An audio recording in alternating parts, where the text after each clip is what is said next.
အားလုံးပဲမင်္ဂလာပါကျွန်တော်ဒီတစ်ခေါက်မှာမိတ်ဆက်ရောင်းချပေးမယ်မြေကွက်လေးကတော့ကလောမျိုးအမှတ်9ရပ်ကွက်မှာတရှိရဲမြေကွက်လေးတစ်ခွက်နဲ့ကျွန်တော်မိတ်ဆက်ပေးမှာဖြစ်ပါတယ်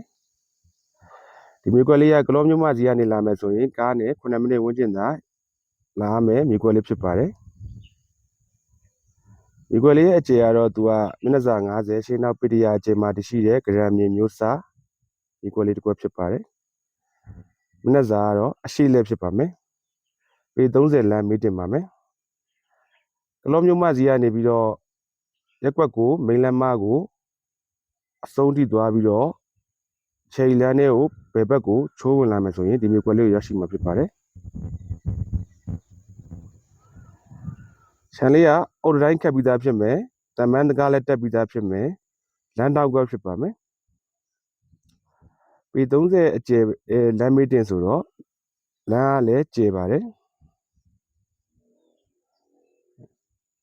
ခြံကွက်လေးရဲ့မြေပြင်နေထားကိုကျွန်တော်လိုက်ပြပေးမှာဖြစ်ပါတယ်ခြံကွက်လေးကတော့မြေပြင်နေထားလေးကတော့သူကငင်းကြီးတယ်အိမ်တန်းဆောက်လို့ရမယ်ဘာမှအသိပြင်စရာမလိုပါဘူး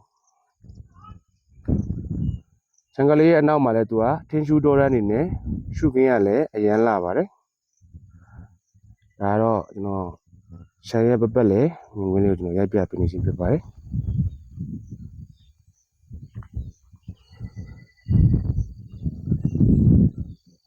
ဟုတ်ကဲ့ဒီမြေကွက်လေးကိုစိတ်ဝင်စားလို့ဆက်သွယ်ချင်တယ်ဆိုရင်ကျွန်တော်ရဲ့ဖုန်းနံပါတ်ကိုတိုက်ရိုက်ဆက်သွယ်မြင်မြတ်နိုင်ပါတယ်အားလုံးကျေးဇူးတင်ပါတယ်ခင်ဗျာ